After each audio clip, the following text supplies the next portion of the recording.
तो श्रीमद् भगवत गीता पर हमारी इस लंबी और गहरी बातचीत का ये आखिरी पड़ाव है।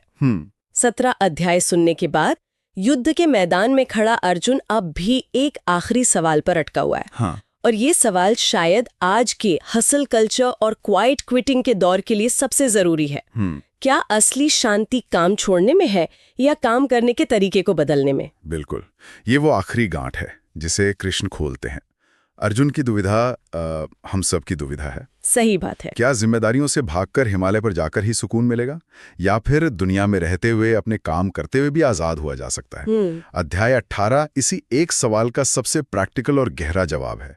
इसे मोक्ष संन्यास योग यानी कर्म के द्वारा मुक्ति का योग कहा गया है। तो चलिए फिर इस ग्रैंड फिनाले में उतरते हैं, जिसकी शुरुआत होती है अर्जुन के इसी सवाल से कि हे कृष्ण, ये संन्यास और त्याग, इन दोनों में आखिर फर्क क्या है? मुझे साफ साफ बताइए। और कृष्ण यहाँ एक ऐसा जवाब देते हैं जो उस समय के लिए, आप सोचिए, बहुत क्रांतिकारी था। वो कहते हैं संन्यास का मतलब कर्म को छोड़ना नहीं है। अच्छा। संन्यास का अर्थ है कर्म के फल से जुड़ी कामना, इच्छा और आसक्ति को छोड़ना।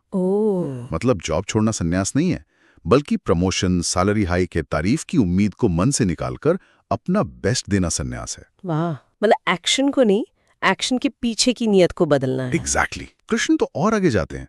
वो कहते हैं कि यज्ञ, दान और तप, यानी समाज के लिए किए गए काम, जरूरतमंदों की मदद और खुद को अनुशासित करने वाले कर्म, ये तो आत्मा को प्योरीफाई करते हैं। इन्हें तो कभी नहीं छोड़ना चाहिए।